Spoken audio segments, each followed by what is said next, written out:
Hello मित्रांनो, आज मी तुम्हाला एक गोष्ट सांगणार आहे। एका रंगीबेरंगी जंगलात बेनी नावाचा एक छोटा ससा राहत होता। बेनी मऊ पांढऱ्या रंगाचा आणि मोठ्या कानांचा ससा होता। त्याला उड्या मारायला आणि आपल्या मित्रांसोबत खेळायला खूप आवडायचं। पण बेनीला एक छोटीशी अडचण होती।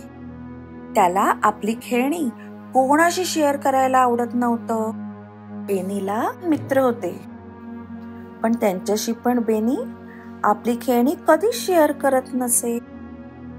असा हा बेनी नंतर मित्रांसोबत खेळणी शेअर करू लागतो का?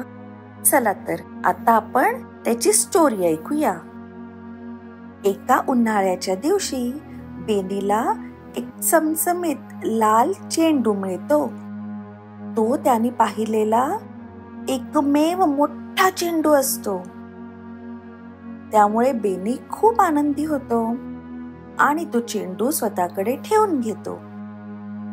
थोड्याच वेळात बेनीचे मित्र त्याच्याकडे येतात। सगळ्यांना बेनीशी खेळायचं असतं। बेनी थोडा विचारात पडतो।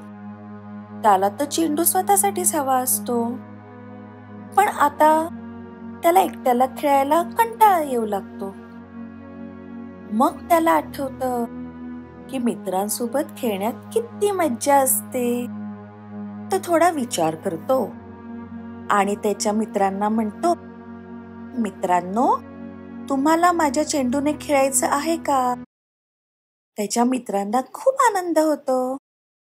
हो, आम्हाला खेळायचं आहे, सगळे आनंदाने ओरडतात।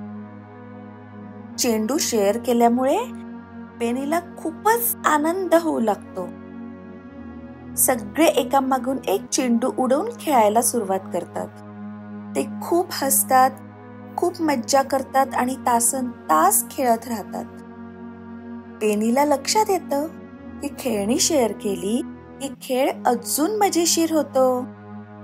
थोड्या वेळाने सगळे विश्रांतीसाठी बसतात। बेनी आपल्या मित्रांकडे पाहून म्हणतो, माझा चेंडू तुमच्याशी शेअर केल्यामुळे मला खूप आनंद झाला। त्याचे मित्रही हसून म्हणतात, आम्हालाही खूप मज्जा आली। शेअर करणं खरंच खूप छान आहे।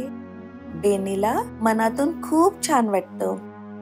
त्याला समजतं की शेअर केल्याने सगळे आनंदी होतात।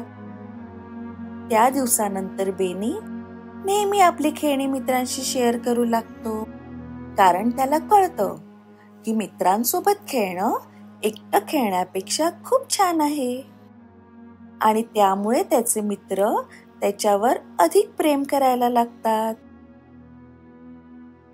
मित्रांनो, आज आपण काय शिकलो? शेअर करणं म्हणजे काळजी घेणं।